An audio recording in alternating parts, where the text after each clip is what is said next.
శ్రీరామ క్రియాజానం మాస్టర్లందరికీ నమస్కారం. ఓం శ్రీ రాజరాజేశ్వరి దేవి నమః. ఓం శ్రీ కాశీ విశ్వేశ్వర స్వామి. మనం ఇప్పుడు ఈ మంత్రం నేను చక్రాలలో బీజం పెట్టి లయం చేశా. లయం అంటే వదిలేటప్పుడు, బీజాన్ని వదిలేటప్పుడు శ్వాస బీజాన్ని ఉచ్చరిస్తూ వదిలా. అంటే ఇది సృష్టి లేదు, దీంట్లో స్థితి కూడా లేదు.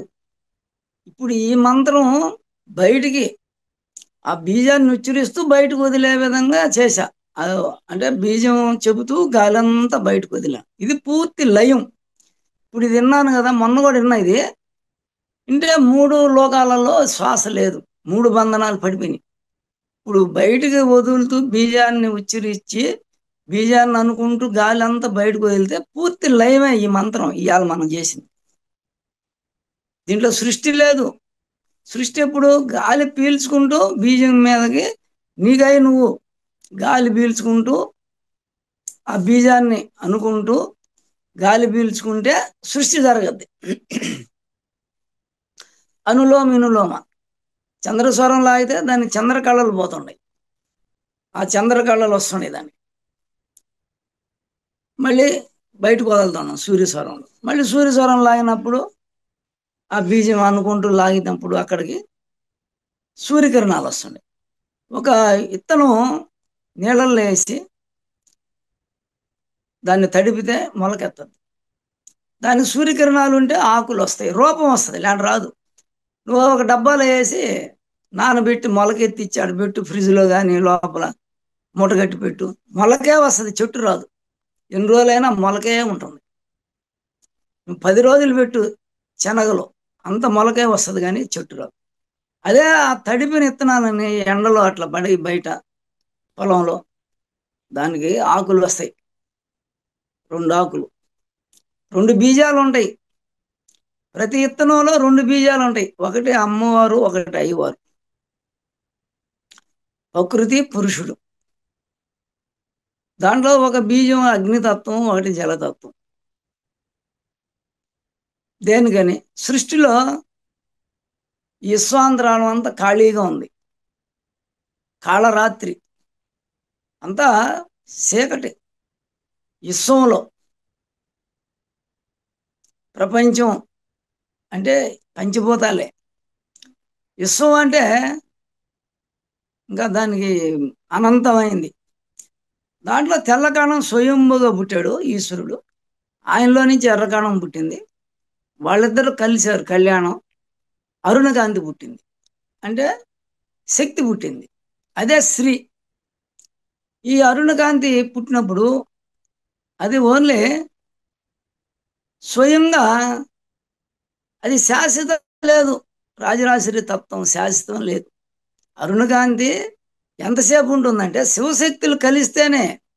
నువ్వు తెల్ల పెయింట్ ఎర్ర పెయింట్ కలిపితే మనకి కలర్ వస్తుంది, రోజు కలర్.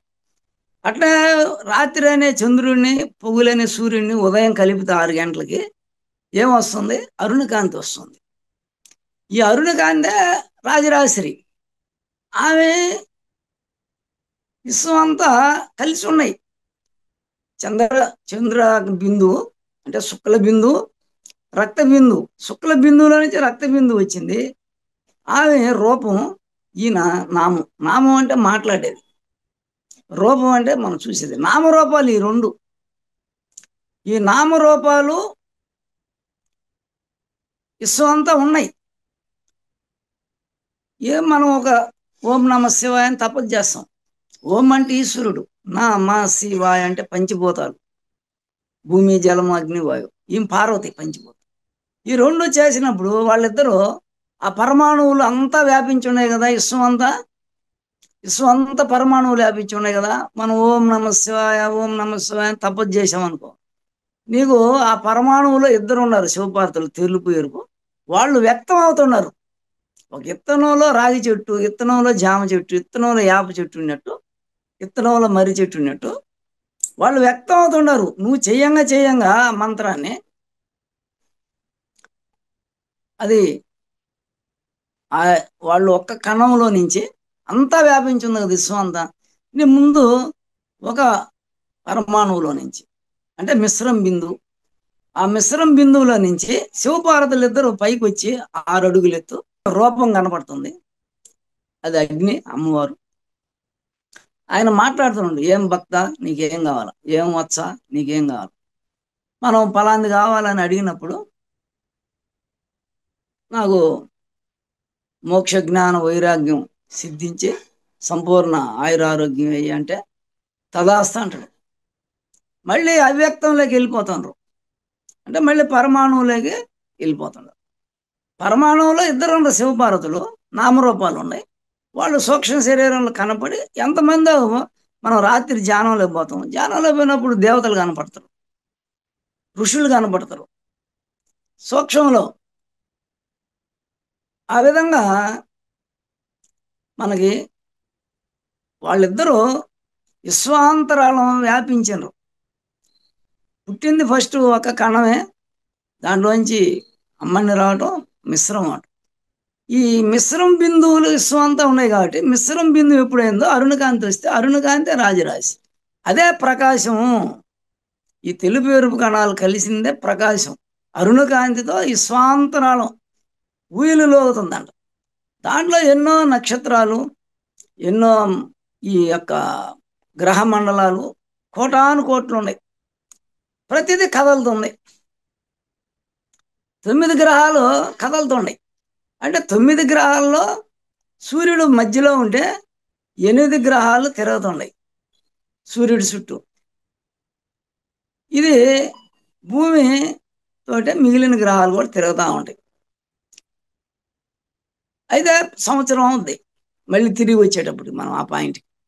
అయితే ఈ సూర్యుడు 60 సంవత్సరాలకు ఒకసారి వేరే ఇంకొక దాని చుట్టూ తిరుగుతున్నాడు. ఈ ఈ కూటమి అంతా అంటే మనకి ప్రభావం అని 60 సంవత్సరాలు వస్తుంది. మళ్ళీ ఈ 60 సంవత్సరాలు సెట్ ఏదైతే ఉందో, ఈ సూర్యుడు ఇంకొక ఈ సూర్య గ్రహమండలం ఇంకొక దాని చుట్టూ తిరుగుతుంది కదా, ఆ యూనిట్ కొన్ని నక్షత్రాలలో తిరుగుతుంది, నక్షత్రాల చుట్టూ సూర్యకూటమి. ఇది మళ్ళీ 60 సంవత్సరాలు పోయి ఇంకా కొన్ని సంవత్సరాలు తిరిగి వస్తుంది ఇంకో దాని చుట్టూ.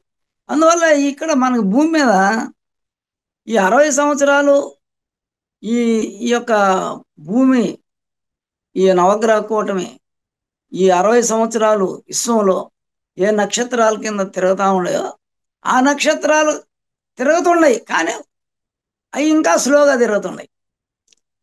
అవి వాటి చుట్టూ ఇది తిరుగుతుంది కాబట్టి దీనికి ఏ నక్షత్రం దగ్గరికి వస్తే కదిలేదానికి ఒక సంవత్సరం, ఒక నక్షత్రం పక్కన కదిలేటప్పుడు భూమి ఈ నవగ్రహ కూటమి మన భూమి మీద ఆ నక్షత్రం దగ్గర ఒక సంవత్సరం కదిలినప్పుడు 60 నక్షత్రాలు బయట ఉంటాయి. 60 నక్షత్రాల కింద తిరుగుతూ ఉంది ఆ నవగ్రహ కూటమి. ఆ ఒక్క నక్షత్రం కింద కదిలేదానికి సంవత్సరం పట్టద్దు. అట్లా 60 నక్షత్రాల కింద తిరిగినప్పుడు మనకు ఒక్కొక్క ఫలితం వస్తుంది భూమి మీద. బాగా వర్షాలు పడటం, నష్టాలు జరగటం, ప్రాణ నష్టాలు, బాగా సమృద్ధి, పాడి పంటలు, సుఖశాంతులు అన్నీ ఒక్కొక్క అది మనకి తెలుస్తూ ఉంది. ఈ విధంగా మొత్తం ఆ కూటమి ఇంకో దాని చుట్టూ తిరుగుతుంది. మళ్ళీ ఈ 60 సంవత్సరాలు పోయి ఇంకో దాని కింద తిరుగుతుంది. దానికి మనం 120 ఏళ్ళకి ఒకసారి మనకి ఈ ఫలితం వస్తుంది, ఈ గ్రహాలన్నీ అక్కడికి వస్తాయి అనమాట.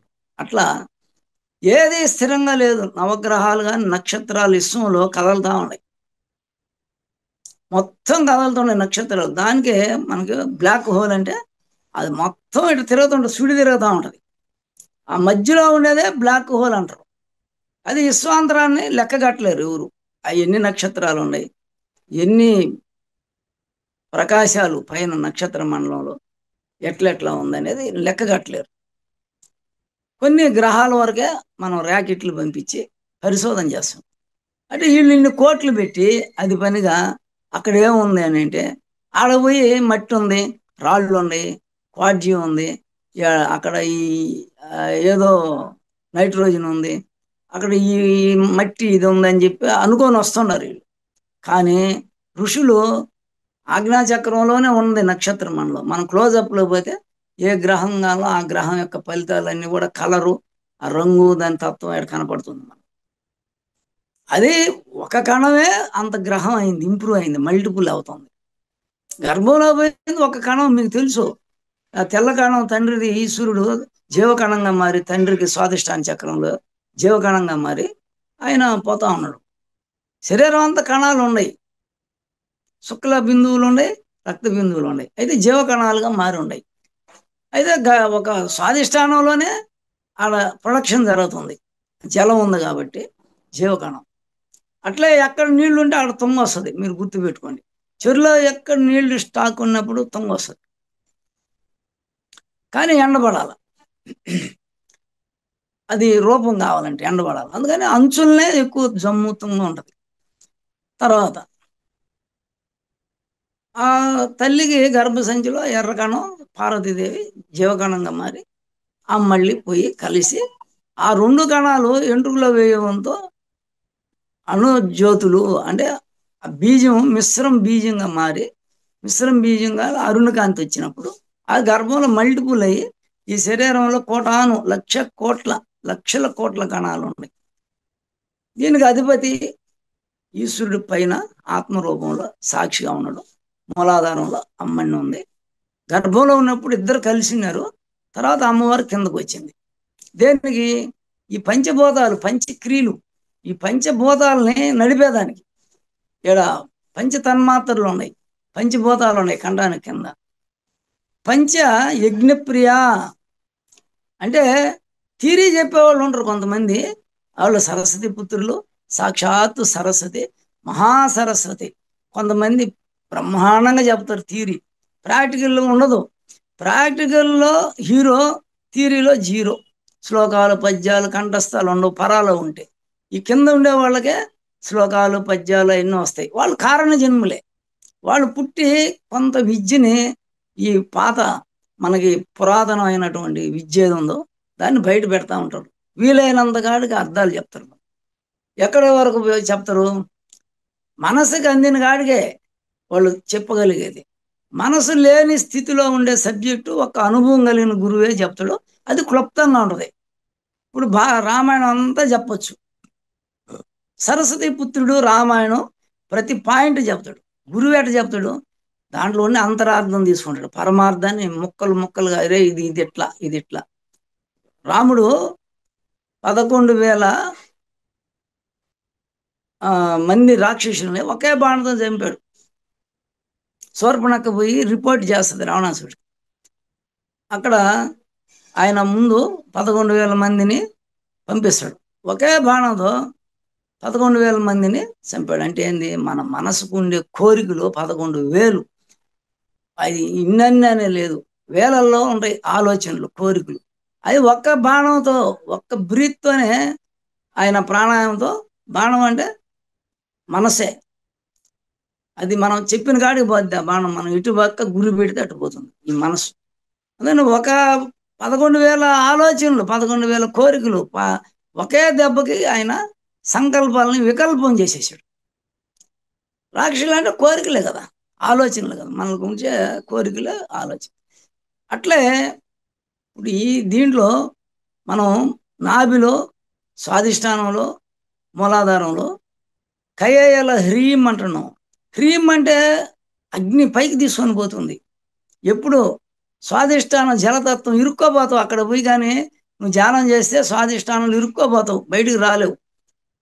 దానికి హ్రీం అంటే దాన్ని పికప్ చేసుకొని ర్యాకెట్ ఎట్ట పైకి వెళ్ళిపోద్ది దూసుకొని, మంట మండుతూ ఉంటే మీరు చూస్తారు శ్రీహరికోటలో. ర్యాకెట్ పైకి పోయేటప్పుడు కింద మంట పెట్టి దాన్ని ఫోర్స్ ఇస్తే పైకి వెళ్ళిపోద్ది. అందుకని మూలాధారంలో ఇరుక్కున్నా పైకి రాలేవు. సకల అంటే ఆడనే ఇరుక్కోపోతావు. అట్లా కయేల అంటే ఆడ ఇరుక్కోపోతావు. హ్రీం అంటే నాభిలో జ్ఞానం ఉంది, కానీ ఆడ నుంచి నువ్వు పైకి రావాలా. పైకి పోవాలంటే కయేల హ్రీం జ్ఞానశక్తి, ఇచ్ఛాశక్తి, స్వాధిష్టానం. సకల హ్రీం అన్నప్పుడు అది పైకి గాలి అంతా బయటికి తీయాల, పైకి సహస్రారాలకు వెళ్ళిపోవాలా. హిరీం అన్నప్పుడు బొడ్డు లోపలికి పోవాలా. ఈ కింద చక్రాలన్నీ లోపలికి వెళ్ళిపోతాయి. హ్రీం అన్నప్పుడు మొత్తం ఎంటీ అయిపోవాలా. మూడు మూడు లోకాలు ఖాళీ చేసేస్తాం. హ్రీం అంటే ఓంకారానికి దగ్గరగా ఉంటుంది. సహస్రాలను కూడా ఆ హ్రీం బీజం చేస్తారు. అంటే ఆ మంత్రం అక్కడ అట్లా ఉంది. అందువల్ల నాభిలో జ్ఞానశక్తి ఐం బీజం, ఇక్కడ కయేల హ్రీం అన్నప్పుడు పైకి తీసుకోబోతుంది. సక హస అసకహల హ్రీం అన్న పైకి తీసుకుపోతుంది. సహ సకల హ్రీం అన్న పైకి. సకల హ్రీం అంటే నాభిలో మనం ఏం చేస్తున్నాం, కయేల హ్రీం, అసకాల హ్రీం, సకల హ్రీం అనే ఈ మూడు ఇచ్చా జ్ఞాన క్రియాశక్తులు. క్రియ మనం అనుకున్న పనులు జరగాలంటే మూలాధారంలో లైట్ ఉండాల, ప్రకాశం ఉండాల. ఈ మూడు పరమేశ్వర తత్వంలో కయేల హ్రీం అంటే జలతత్వం, హసకాల హ్రీం అంటే అగ్నితత్వం, సకల హ్రీం అంటే జలతత్వం. రెండు పాదాలు జలం అయింది, ఒకటే అగ్ని అయింది. కానీ నువ్వు పైకి పోలేవు, కిందే ఉంటావు. కయేల హ్రీం, హసకాల హ్రీం, సకల హ్రీం అంటే మన్మధుడు ఉపాసించింది, వాడు కిందే ఉంటాడు. నాభికి కిందే కోరికలు అనుభవిస్తా ఇరుక్కోబోతాడు. ఇది నేను చేశా, చూశా. ఇది రాకేష్కి కూడా తెలుసు. ఈ మంత్రం ఏమవుద్ది, మనల్ని సమ్మోహనంలోకి లాక్కోబద్ది. మనల్ని కయేల హ్రీం, అసకల హ్రీం, సకల హ్రీం అంటే మన్మథ బీజం డైరెక్ట్ అది. ఇది చేస్తే ఏమవుతుంది, నువ్వు దాంట్లోకి డౌన్ఫాల్ అయిపోతావు, కిందకు పోతావు, కింద ఇరుక్కోపోతావు. అందుకని అగస్త్య మహర్షి స్వామి ఏం చేశాడంటే దానికి సహా అని పెట్టేశాడు కింద. సకల హ్రీం కాడ సహా, సకల హ్రీం పెట్టాడు. ఇంకా ఆయన కింద ఇరుక్కోడు. ఇక రెండు పాదాలు అగ్ని అయింది, ఒక పాదం జలం అయింది. కయేల హ్రీం జలం, అసకాల హ్రీం సహా సకల హ్రీం, అది కూడా హా వచ్చినప్పుడు ఆ దాంట్లో ఆ పాదంలో అది అగ్నిగా మార్చేస్తుంది. ఎట్లా సకలాకి ముందు హా వచ్చింది. ఇప్పుడు హసకయేల హ్రీం అగ్నన్నం, కయేల హ్రీం అది జలతత్వం అన్నం. సాహా అన్నం, సా పెట్టాడు ముందు, కానీ హా సకల హ్రీం, హా సకల హ్రీం ముందు హా వచ్చింది ఇక్కడ. అందుకని ఆయన దాన్ని అగ్నితత్వంగా మార్చుకున్నాడు. ఆ మూడు పాదాలు ఆ విధంగా చేసినప్పుడు నువ్వు లౌకికాన్ని జయించి, అగస్త్య మహర్షి ఆమె భార్య ఒక చోటున్నా కూడా ఆయన ఉత్తరాది నుంచి దక్షిణాదికి వచ్చాడు. అంటే బయటేమో దక్షిణాదికి వచ్చి రావణాసురుడిని జయించాడు. దేనికని, సహా వెట్టబట్టి రావణాసురుడిని జయించాడు. లేకుంటే లంక మూలాధారం, అక్కడ ఓడిపోతాడు రావణాసురుడి చేతి. ఈయనకి సహా సకల హ్రీం ఉంది కాబట్టి మంత్రం, రావణాసురుడు సకల హ్రీమే రావణాసురుడు. ఆడ ఇరుక్కోపోయి ఆయనతో ఓడిపోయి ఉండేవాడే.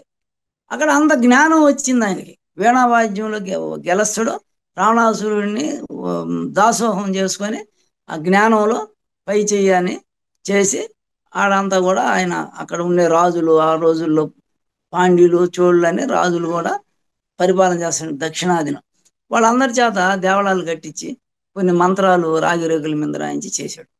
మన ఉపాసనలో ఆ బీజం యొక్క పవర్ అర్థం అవుతుందా?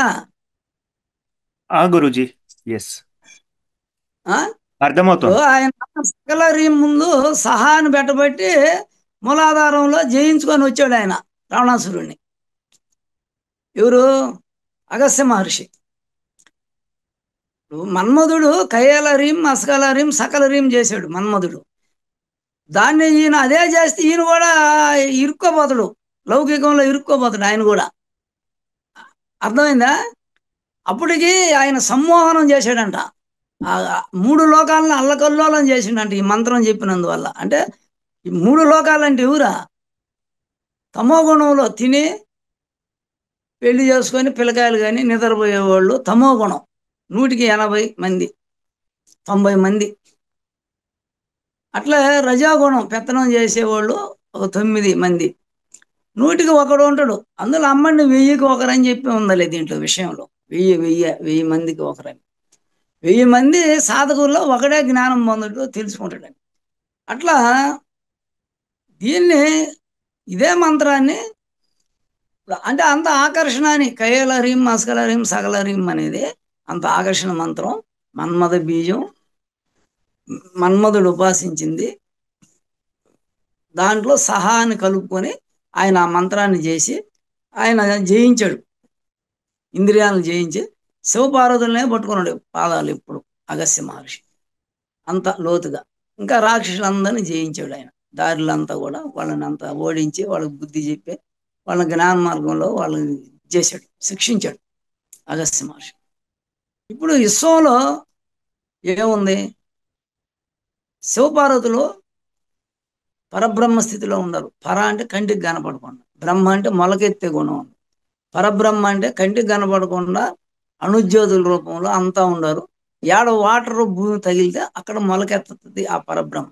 కానీ భూమండలం మీదనే మొలకెత్తుతుండ్రు. నీళ్లు భూమి ఏడుంది? అక్కడే బ్రహ్మతత్వం ఉంది. మనలో కూడా మూలాధార చక్రం స్వాదిష్టానం, మూలాధారం భూమి, స్వాదిష్టానం జలం. అక్కడే మనకు ప్రొడక్షన్ జరుగుతుంది. బయట కూడా అది బ్రహ్మతత్వం. అయితే ఈ బ్రహ్మతత్వంలో మనం జీవరాశి ఉత్పత్తి అయింది ఆ పరబ్రహ్మే, ఆ కణాలే శరీరంలో అన్ని జీవుల్లో ఏకకణం, క్రిమి, కీటక, పశుపక్షాదులు ఇన్ని రకాల జీవరాశుల్లో జీవంగా మారింది ఆ పరబ్రహ్మే, ఆ యొక్క ప్రకాశమే. అంటే మిశ్రమ బిందువులు ఏమైనా మిశ్రమ బిందువులు అంటే ఓన్లీ కణాలు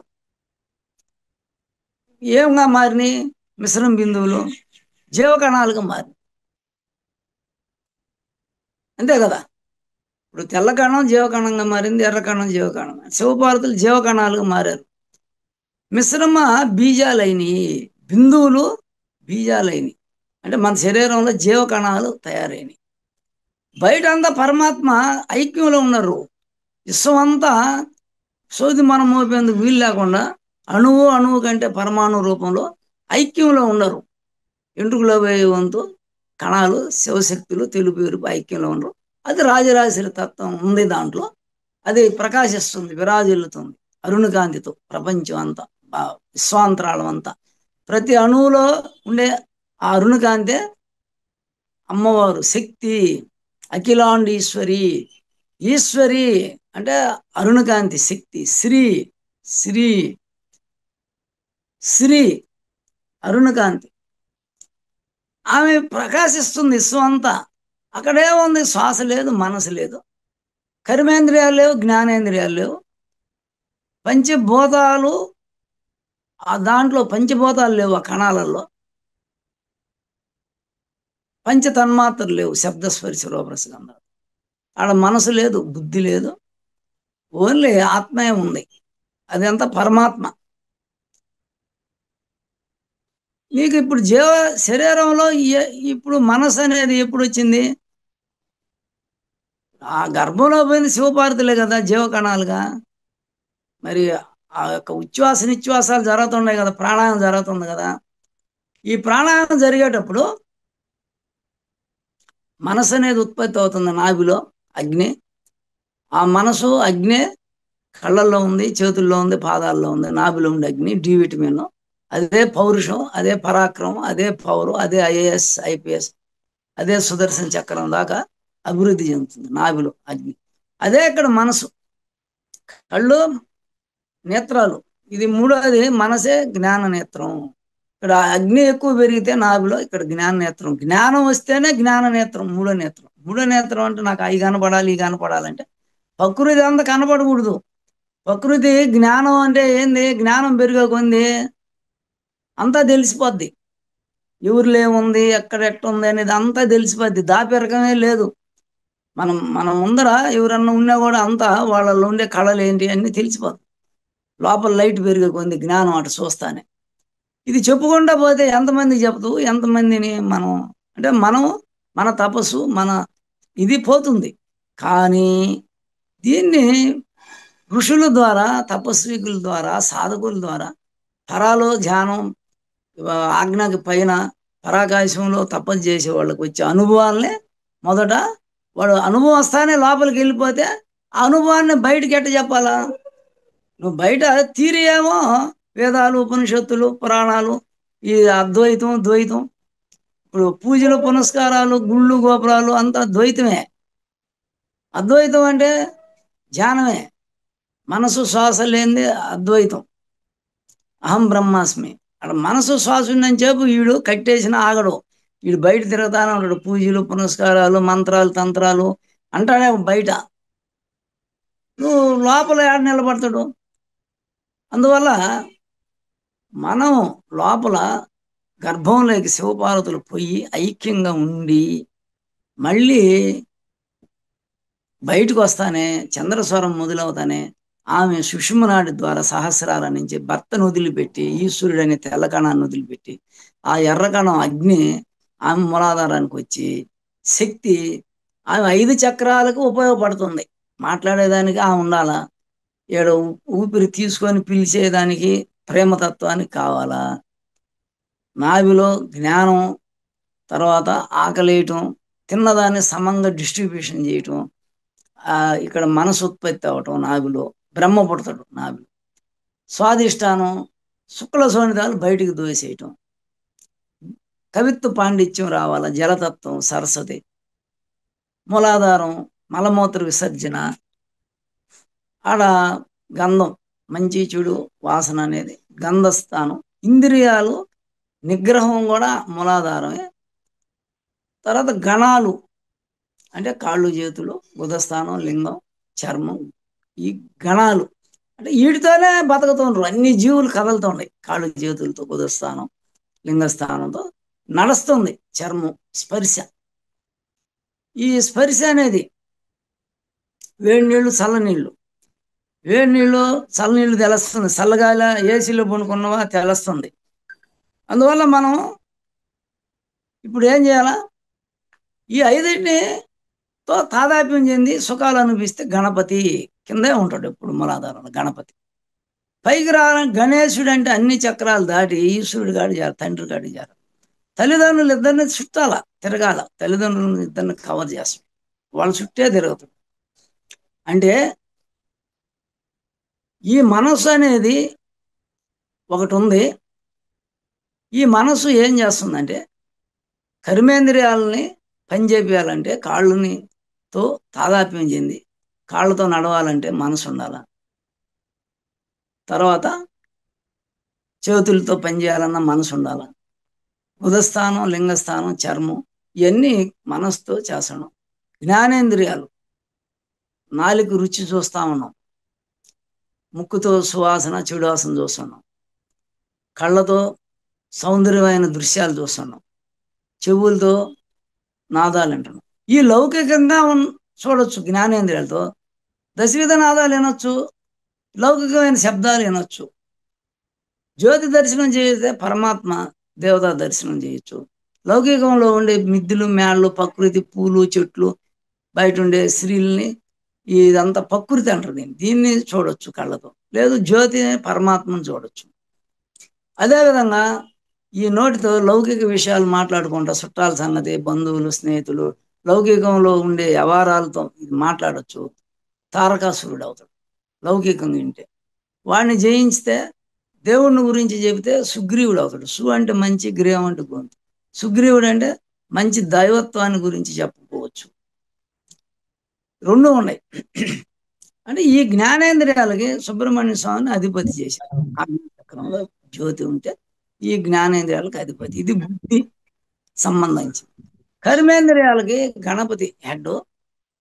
అందరూ కర్మేంద్రియ గణపతి స్థితిలో ఉంటారు అందరూ, ప్రపంచం అంతా.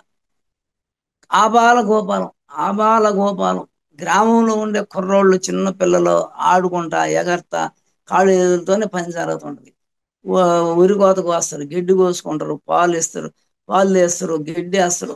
ఏ పని చేయాలన్నా చేతులు కాళ్ళతో పని చేస్తారు. వీళ్ళంతా గణపతులే. ఊళ్ళో ఉండే వాళ్ళందరూ గణేశ్వరుడు అవ్వాలంటే మనం పైకి పోవాలా, పరమాత్మ ఈశ్వరుని చేరాలి. అందరూ నాభి నుంచి కింద చక్రాలతోనే ఉండరు, మూలాధారంలోనే ఉండి ఈ కర్మేంద్రియాలతోనే జీవితం గడిపే వాళ్ళంతా గణపతులే. ఈశ్వరుడి కాడికి ఎప్పుడు పోతున్నారు? పరమేశ్వరుడి కాడికి. అయితే రెండు మార్గాలు ఉన్నాయి. అమ్మవారిని పట్టుకుంటే అమ్మడిని అయినా తీసుకోపోద్ది తండ్రి కాడికి. అంటే మూలాధారంలో అనులోమ వినులోమ సంవత్సరం చేసి బాగా కరెక్ట్గా చేస్తే అమ్మని, అమ్మ కింద ఉంది మూలాధారంలో, ఆమె నిద్ర అవస్థలో ఉంది. చిన్న పెసరగింజ అంత శివలింగం మూలాధారం ఎన్నుపోసుకోసన, దాన్ని 3.5 చుట్టూ వేసుకొని అది ఒక పవర్, ఆక్సిజన్, ఒక అగ్ని ఉంది. తల కిందకి తోక పైకి పెట్టుకోండి, నిద్రపోతున్నట్టు లెక్క. ఆమెను తట్టి లేపాలంటే మంట పెట్టాల, సెగ పెట్టాల. పాము ఎప్పుడు సర్పెంట్ పవర్ అన్నారు, అదే దానికి పాము అని పేరు పెట్టాం. ఎందుకంటే ఈ శ్వాసకే పాము అని పేరు పెట్టాం. ఈ శ్వాసే ఆదిశేషుడు. మూలాధారం ఏడైనా పాము అగ్ని ఉండే కాడ రాదు. అందుకని పాము వచ్చింది దానికి ఇంట్లోకి, ఏదన్నా గుడ్డలు తగలబెట్టి ఆడేంట్రా పగ వస్తే పోద్ది పాము అంట. అంటే పాము మంటలు ఉండే కాడ పాము రాదు. ఆశ్రమాల్లో ఆడాడ మంటలు వేస్తుంటారు, అక్కడ పాములు రావు. పొగ తగిలితే చాలు, రాదు అది. అయితే దానికి మూలాధారంలో అమ్మ మత్తుగా ఈ చంద్రస్వరం ఆడినందువల్ల ఒక కళ, పాడ్యమి, విధియ, తదియ 2.5 గంట ఆడితే 16 కళలు పౌర్ణమి వస్తుంది. ఆజ్ఞాచక్రాన్ని నిండతాయి 5 చక్రాలు. ప్రాణశక్తి, జలతత్వం, ప్రాణశక్తి పెరగదు చంద్రస్వరం. మళ్ళీ ఆ పౌర్ణమి పోయినాక పాడ్యం నుంచి విద్యా తేదీ అమావాస్య కిందకు వస్తుంది మళ్ళీ. అంటే అమావాస్య 2.5 గంట మూలాధారంలో వస్తుంది. సూర్యస్వరం నుంచి చంద్రస్వరంకి మారేటప్పుడు అక్కడ 2 స్వరాలు ఆడతాయి మూలాధారంలో. అమావాస్య తిథి అక్కడ పస్తు ఉంటుంది అమ్మండి. అంటే బయట 30 రోజుల్లో అమావాస్య వస్తుంది, 30 రోజులకి. 15 రోజులకి పౌర్ణమి వస్తుంది, మళ్ళీ 30 రోజుకి అమావాస్య వస్తుంది. మనం అమావాస్య రోజు ఒక్క కళ కూడా ఉండదు. అంటే మూలాధారంలో కుండలిని శక్తి ఆ బయట అట్ట ఒక్కరోజు నెలకి అమావాస్య ఉందో, మూలాధారంలో 2.5 గంట చంద్రస్వరం ఆడి మళ్ళీ సూర్యస్వరం 2.5 గంట ఆడితే అమావాస్య వస్తుంది. చంద్రస్వరం 2.5 గంట ఆడితే పౌర్ణమి వస్తుంది, మళ్ళీ 2.5 గంట ఆడితే అమావాస్య. ప్రతి 5 గంటలకి మూలాధారంలో అమావాస్య 24 నిమిషాలు ఉంటుంది. అప్పుడు పస్తు ఉంటుంది, అమ్మ శుష్కిస్తుంది. ఒకటి నువ్వు పైనే కూర్చొని ఈశ్వరుడి దగ్గర చేరిపోయి పరమేశ్వరుడికి అంతర్ముఖం అయిపోయి పైనే కూర్చున్నాం అనుకో, శ్వాస లేని స్థితిలో పోయినాం అనుకో, శ్వాస లేనప్పుడు మనసు లేదు, బుద్ధి మాత్రం ఉంటుంది. ఆ బుద్ధి గిరతే సూర్య, బుద్ధి ఈశ్వరుడు వైపు తిరిగిందని వెనక్కి సూర్యుడిలాగా ప్రకాశం వస్తుంది నీకు ఆజ్ఞాచక్రం. బుద్ధి గిరతే సూర్య, ఈ బుద్ధి వెనక్కి మళ్ళింది అనుకో, ఇంకా నీకు కింద అమ్మని పస్తుండి శుష్కిస్తుంది. శుష్కిస్తుంది అమ్మ ఆహారం లేక. శుష్కించి చంద్రస్వరం ఆడకుండా శ్వాస లయమైపోయి కింద చక్రాలని మూడింటిని భేదించేస్తే, 3 లోకాలని ఎండగట్టేస్తే, అప్పుడు ఆమె చంద్రస్వరం ఆడకుండా పోయినప్పుడు శుష్కించిపోయి బలహీనం అయిపోయి ఎక్కడుంది అమ్మ? అశోకవనంలో శుష్కించిపోయిందంట. ఆ చెప్తాడు ఆంజనేయులు వచ్చి రాముడికి, అయ్యా అశోకవనంలో చూశాను, ఆమె ఎట్లా అంటే శుష్కించిపోయి ఉందయ్యా, నీకోసం ఎదురు చూస్తుందయ్యా పైకి రావాలని. అంటే ఆ రాముడు వచ్చి నన్ను తీసుకుపోవాలని ఎదురు చూస్తుంది. అంటే అమ్మడిని మూలాధారంలో అశోకవనంలో పెట్టున్నారు అందరూ, దిగులు లేదు. బాహ్యంగా అందరు గణపతులయ్యి బాహ్యంగా అన్ని కోరికలు వ్యామోహాలతో ఉన్నారు. ఈమెని అక్కడికి చేర్చాల. అందువల్ల ఇక్కడే ధ్యానం చేసిన అమ్మడిని శుష్కించి బుస్సలు కొడుతూ పైకి వచ్చి భర్తను చేరుతుంది ఒక మార్గం. లేదు మూలాధారంలో అనులోమ వినులోమ సమస్వరం చేసి నువ్వు బహిర్కుమ్మకంలో కానీ అమ్మని పైకి రమ్మని ఆహ్వానిస్తే, ఈ అనులోమ వినులోమ చేయటమే తట్టడం, ఆమెని నిద్రపోయామని తట్టి లేపి పైకి తీసుకురావటం అంటారు. అంటే మత్తులో ఉందని. చంద్రస్వరం ఆడితే ప్రాణశక్తి వల్ల ఆ మత్తు ఎక్కి ఆడ ఉంది. అనులోమ వినులోమ చేసి అగ్ని పెడితే మూలాధారంలో ఆమె ఆ మంటకి తట్టుకోకుండా సుషుమ్నాడికి భర్తగాడికి వైపు పైకి పైకి పైకి వెళ్ళిపోద్ది, ఆడ మంట పెరిగే కొంది. అదొక మార్గం. నువ్వు కిందకు పోయి లంకకు పోయి సీతమ్మని తెచ్చుకున్నది ఒకటే. ధనస్సును ఎక్కువ పెట్టి ధనుసుని ధనుర్భంగం గావించి సీతమ్మని స్వాధీనం చేసుకున్నది మొదట. మళ్ళీ ఆమె డౌన్ఫాల్ అయిపోతే మూలాధారానికి మళ్ళీ పోయి మూలాధారంలో యుద్ధం చేసి రావణాసుడితో తెచ్చుకోవటం ఇంకోటి. మళ్ళీ అయోధ్యలో తపస్సు చేస్తూ మళ్ళీ అమ్మని జారిపోయింది, చెయ్యి జారిపోయింది, ఆశ్రమంకి వెళ్ళిపోయింది. మళ్ళీ అక్కడ హృదయకమలమే ఆశ్రమం ఆజ్ఞ నుంచి దిగజారిపోయి ఆశ్రమంకి చేరింది. కానీ లవకుశులు పుట్టారు బొడ్లో, ఉచ్ఛ్వాస నిశ్వాసాలు పుట్టినాయి కాబట్టి మళ్ళీ ఈ రాజ్యాన్ని, శరీరాన్ని రాజ్యాన్ని లవకుశులు హ్యాండ్ ఓవర్ చేసిపోయాడు మళ్ళీ రాముడు. అట్లా మనం కూడా ఈ జీవితంలో 2-3 సార్లు ఇట్లా ఉంటుందా యోగి లక్షణం. సీతమ్మనంటే ధ్యానంలో కుండల్ని పైకి తీసుకుపోయి గురువు లేకపోతే డౌన్ఫాల్ అయిపోతారు. ఒక్కోసారి గురువు ఉంటే చేయబట్టి నడిపిస్తాడు అనేది మెయిన్. అందుకని ఈ శివపార్వతులు ఇద్దరు పుష్కలంగా ఉండరు లోపల. ఆత్మే ఈశ్వరుడు సాక్షిగా చూస్తున్నాడు ఈశ్వరుడు. ఏరా ఎవరు వీడు? ఫస్ట్ గణపతి ఉన్నాడు మూలాధారంలో, అగ్ని ఆజ్ఞలో సుబ్రహ్మణ్య స్వాముడు. ఈ జ్ఞానేంద్రియాలని లౌకిక విషయాలకు వాడుకోకుండా పారమార్థికానికి వాడుకునేదానికి కంట్రోల్ చేస్తాడు. ఆజ్ఞాచక్రంలో జ్యోతి కానీ ఉంటే మూలాధారంలో అగ్ని పెరిగిందంటే ఈ ఇంద్రియాలన్నీ ఆయన స్వాధీనంలో ఉంటాయి. గణపతి గణేశుడు అవుతాడు. మూలాధారంలో అగ్ని పెరగకపోతే గణపతిగానే ఉంటాడు. మూలాధారంలో అనులోమ వినులోమ సంస్వరం చేస్తే వారాహి అయిపోతుంది. శక్తి అది అమ్మని కింద మారిపోతుంది. అది మళ్ళీ చెప్పుకుందాం ఇంకోసారి, నాకు గుర్తు చేయండి. ఇప్పుడు మూలాధారంలో సిద్ధి బుద్ధితో వివాహం చేస్తే అనులోమ వినులోమ చేస్తే అగ్ని పుట్టద్ది. గణేశుడు అవుతాడు. గణేశ్వరుడు. అగ్ని వస్తే ఈశ్వరుడు అయిపోతాడు ఎవడైనా సరే. గణేశ్వరుడు అయిపోతాడు. అదే నీవు అగ్ని లేదంటే గణపతి డౌన్ఫాల్లో ఉంటాడు. ఇంద్రియాలు కర్మేంద్రియాలతో పని చేసుకుంటూ ఉంటాడు. అదే మూల కూర్చొని ఇంద్రియాలు పద్మాసనంలో కాళ్ళు చేతులు లాక్ చేసేసి కూర్చొని మూలాధారానికి అనులోమ వినులోమ చేసి అగ్ని పెంచితే గణేశ్వరుడు. మూలాధారంలో ఇంద్రియాలన్నీ స్వాధీనంలోకి వస్తాయి. ఇంద్రియములపై విజయమునొసగి సిద్ధి బుద్ధి ఇవ్వంబా అంటున్నాం మనం మంత్రం. మనం అడుగుతున్నాం అంటే నువ్వు మూలాధారంలో అనులోమ వినులు చేస్తే అగ్ని పుట్టద్ది గణపతి, సమస్వరం చేసి సిద్ధి బుద్ధినిచ్చి పెళ్లి చేసినట్టు అక్కడ అరుణకాంతి వస్తుంది. అప్పుడు గణేశ్వరుడు అయిపోతాడు. ఆయన పైకి వెళ్ళిపోతాడు తండ్రి దగ్గర. తల్లిని తీసుకొని ఇద్దరిని కలిపి చుడతాడు ఇద్దరిని. అయితే ఇప్పుడు ఈశ్వరుడు ఉన్నాడు పైన, అమ్మని కింద ఉంది. ఇక్కడ తిరుమల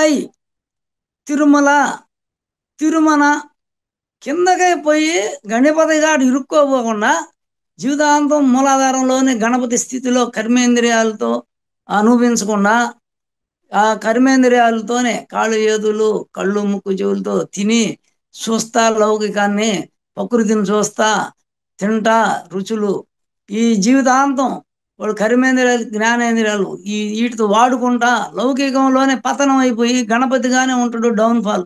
వాడు జీవితాంతం గణపతిగా ఉంటే శివపార్వతులు ఒరే నాకు కొడుకు పుట్టాడు, వీళ్ళు సద్వినియోగం కాలేదని బాధపడతాడు. ఎవరన్నా కొడుకు పుట్టాడు సద్వినియోగం కాలేదని బాధపడతాడు. కొడుకు పుడితే సద్వినియోగం అవ్వాలా అంటే తల్లిదండ్రులను కలపాలా, శివశక్తులను ఐక్యం చేస్తాడా లేదా, వీడు పైకి తండ్రి కాడ చేరిపోతాడా లేదా, తల్లిగాడ పెరగతాడు, పెద్దోడు అవుతాడు. కాళ్ళు చేతులు వచ్చి వాడు జ్ఞానం కలిగినప్పుడు ఎవరితోటి ఉండాలి? తండ్రితోటి తిరగాలి కొడుకు. తండ్రితోటి ఉంటే జ్ఞానాన్ని పొందుతాడు, ప్రపంచ జ్ఞానం తెలుస్తుంది. అప్పుడు వీడికి ఈ శ్వాస అనే లక్ష్మీనారాయణులు, శ్వాస అనే మాయ, శ్వాస అనేది ప్రకృతి, జలం, చెట్లు, ఆకులు, ఈ ప్రాణశక్తి లక్ష్మీనారాయణులు మాయ. ఆయన మాయలోనే ఉన్నారు అంతా. ఈ శ్వాస అనులో ఇది విడివిడిగా ఆడుతుంది కాబట్టి మాయలోనే ఉన్నారు అందరూ. మాయని జయించాలంటే మాయనే పట్టుకోవాలి, నారాయణనే పట్టుకోవాలి. నమో నారాయణ ప్రకృతే, ఓం పరమేశ్వరుడు. అందుకని ఈ శ్వాసని పట్టుకొని గురువు ద్వారా అయితేమి, పూర్వజన్మ సుకృతంతో అయితేమి నువ్వు ధ్యానం చెయ్యి, మళ్ళీ ప్రాణాయామం చెయ్యి. ధ్యానం చేసినా అమ్మవారు పైకి వచ్చేస్తుంది. తండ్రి గాడు చేరితే తల్లి ఆడ చేరిపోద్ది. బిడ్డని ఎత్తుక్కుంటూ ఆడికి వచ్చేస్తావు. నువ్వు మూలాధారంలో వచ్చి అమ్మ కాడ గణేశ్వరుడు అయ్యి ఇంద్రియాలకు అధిపతి అయ్యి ఇంద్రియములపై విజయం నొసగి ఇంద్రియాలపై విజయం పొందాల. ఈ ఇంద్రియాలే వాడు శరీరం నేననే భ్రాంతే వా గజాసురుని చంపాడు. మూషికాసురుడు అంటే జుహ చేపలు, ఎలుక అన్ని కొట్టుకొని తినద్ది, లోపల ఎండు చేపలు తినద్ది, పచ్చి చేపలు తినద్ది, అది పెసరపప్పు తినద్ది, ఎండు మిరపకాయలను కూడా తింటది. అది తినంది లేదు, అది జుహ చాపల్యం. ఈ జుహ చాపల్యం అని ఎలుకని కంట్రోల్ చేసుకోవాలా, ప్రాణాయామం ఎక్కువ చేయాలి, నావికి ఉచ్ఛ్వాస నిశ్వాసాలు, లంబోదరుడు అవ్వాలి. ఈ ఈ ఈ శ్వాసే దబ్బగా బయటికి లోపలికి వస్తా ఆడుతుంది కాబట్టి ఇది ఏనుగు తొండం ఎట్లా ఉందో అంత శ్వాస ఉచ్ఛ్వాస నిశ్వాసాలు పొడుగ్గా ఆడుతుంటే ప్రతి ఒక్కరికి గణపతి తలేను లెక్క. అంటే మదం బట్టి ఉంటుంది. ఏనుగు మదం, అష్టమదాలు ఉంటాయి. ఏనుగుకి సింబల్ మదం. ఆ మదాన్ని స్వాధీనం చేసుకుంది లక్ష్మీదేవి. అవి కదలకుండా ఉంటాయి ఆ కాడ. ఆ తలే ఉంటుంది చూడండి ఎక్కడైనా. ఏనుగు అంటే మదం, మదాన్ని జయిస్తేనే లక్ష్మీతత్వం వస్తుంది. మనం ఈ ప్రాణాయామం చేసినప్పుడు వెలుగు వస్తే నేను శరీరం కాదు అని శుష్కించబడుతుంది శరీరం. అగ్ని ఎక్కువ అయితే శుష్కించబడుతుంది, శరీరం కాలిపోయినట్టు ఉంటుంది, వాడిపోయినట్టు ఉంటుంది. యోగుల శరీరం అంతా వాడిపోయినట్టు కాలిపోయినట్టు ఉంటుంది ఎక్కువ ప్రాణాయామం చేసేవాడు. అదే నవనవలాడుతుంది అనుకో, చర్మము పైన వాటరు తేజస్సుగా ఉందనుకో, వాడు మన్మథ తత్వంలోకి పోతాడు, వాడు మన్మధుడు. అందువల్ల ఈ తల్లిదండ్రులు ఈ మనస్సుకి బుద్ధి ఉంది తోడు. ఈ సూర్యచంద్ర స్వరాలలో చంద్రస్వరం మనసు, సూర్యస్వరం బుద్ధి, ఈ రెండు కలిసే ఉన్నాయి. మనసు ఆడపోతే బుద్ధి ఆడపోవాలా నిర్ణయించేదానికి. ఈ మనసు బుద్ధి యొక్క సలహా తీసుకోవాలి. అది మనసు ఉన్నంతసేపు బయట తిరుగుతూనే ఉంటుంది. శ్వాస ఉన్నంతసేపు మనసు ఉంది, మనసు ఉన్నంతసేపు బయట తిరుగుతుంటుంది. కాబట్టి ఈ బుద్ధి కూడా బయట సలహాలు ఇస్తూ ఉండాలి మనసుకి. అందువల్ల ఈ పుట్టినటువంటి ఈ మనసు బుద్ధి ఒకటే కాబట్టి నువ్వు జ్ఞానంతో తల్లిదండ్రులు విడిపోయి ఉన్నారు. నా జయం ఏంటంటే నేను తండ్రి కాడు ఉండాలా, తల్లిని తండ్రి దగ్గర చేర్చాలా. అంటే మూలాధారంలో అనులోమ సంస్వరం చేసిన ఆ అగ్ని బుట్టి అమ్మవారు ఆడ ఉండకుండా పైకి చేరిపోతుంది తండ్రి కాడికి. ఒకటి లేదు, నువ్వు ఆజ్ఞలోనే ఉండి పైకి సంస్వరం చేస్తున్నా ఇక్కడ అరుణకాంతి వస్తుంది. రెండు స్వరాలు ఆడిన కాడల్లా అరుణకాంతి. పైగా ఎక్కువ చేస్తే ఇక్కడ చంద్రమండలం ప్రకాశిస్తుంది. శాశ్వత చంద్రమండలం ఉంది కానీ సూర్యకిరణాలు పట్టడం లేదు కదా. ఇప్పుడు ఉదయాన్నే సూర్యకిరణాలు అరుణకాంతి, సాయంత్రం సూర్యకిరణాలు అరుణకాంతి. ఇట్లా పైకి చేస్తే నీకు అరుణకాంతి, ఇది సాయంత్రం లయం పైకి చేస్తే. ఉదయం మూలాధారానికి చేస్తే సూర్యోదయంలో అరుణకాంతితో సమానంగా ఆడ ఉత్పత్తి అవుతుంది. ఇప్పుడు తల్లిదండ్రులు బిడ్డ ప్రయోజకుడు అవ్వాలని చూస్తారు. మా అంతటోళ్ళు అవ్వాలా, మేము ఎంత గొప్పవాళ్ళం అయినాం అంత అవ్వాలా.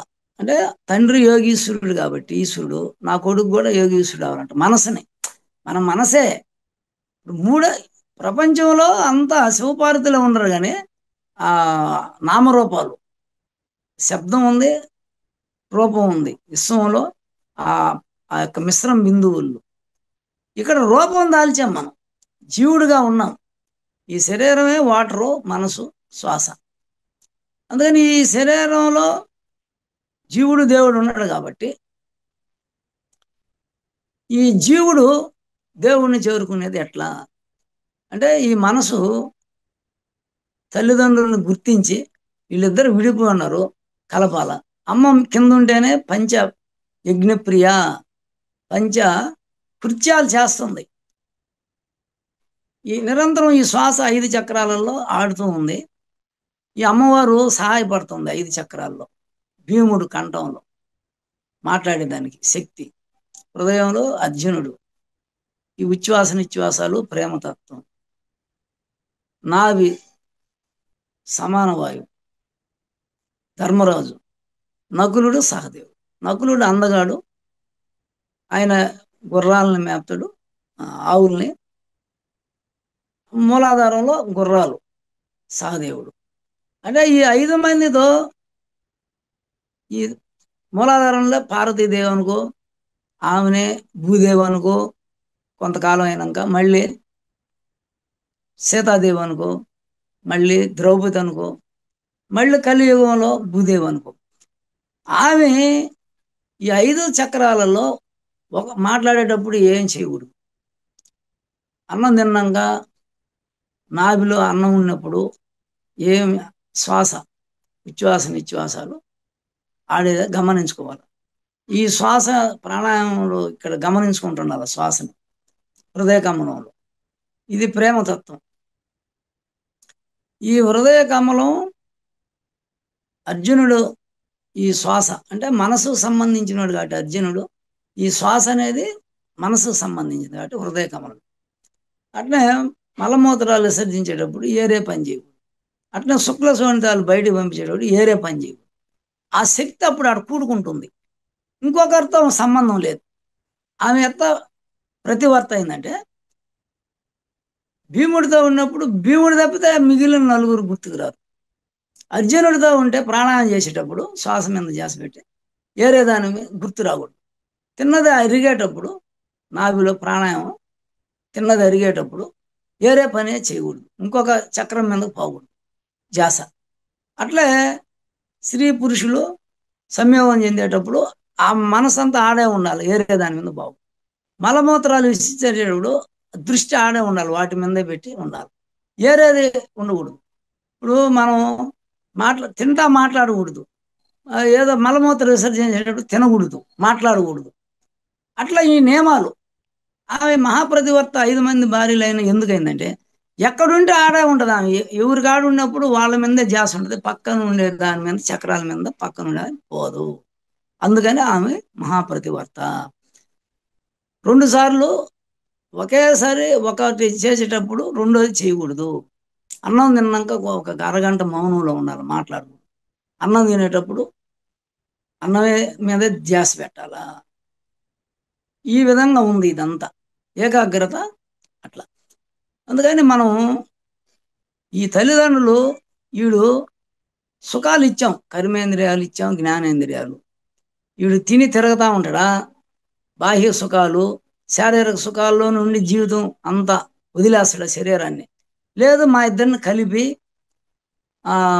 ఈ యొక్క ఆ వైభవం అంటే అమ్మా నాయన్ని కలిపి ఆనందం మోక్షగామి అవుతాడా, వీడు ఏం చేస్తాడు అని వాళ్ళు చూస్తూ ఉంటారు. శివపార్వతి అమ్మవారు ఎదురు చూస్తూ ఉంటుంది కుండలని. నన్ను ఎవరు తీసుకోపోతారు, తట్టి లేపి నన్ను భర్త దగ్గరికి ఎవరు చేరుస్తారు అన్నప్పుడు అదే వీరత్వం ఉండాల. ఇంద్రియాలను జయించాల, ఇంద్రియ సుఖాలకు లోను కాకూడదు. భార్యాభర్త ఉంటారు, ఎంత నాంకే వాస్తే పై పైకి సంసారం. దీంట్లో పడినోడు ఈ శ్రద్ధ పట్టుదల వీరత్వం ఉండాల. రామయ్య అనే కట్టుగట్టి, రామ అనే కట్టుగట్టి పావును పెకలించాల. మూలాధారం ఉండే పావుని పైకి తీసుకురావాలి. జంటనాదములు ఊది ఊది చందమామ పుట్టలోని పామును పెకలించవాలి. ఇట్లా కొంత మనకి డైరెక్ట్గా చెప్పుండారు. నేను మనం ఇంకా క్లాసులో చెప్పుకుందాం. చేయాల్సిందేమో ఖాళీ టైంలో సంవత్సరమే చేయాల, మిగిలిన టైంలో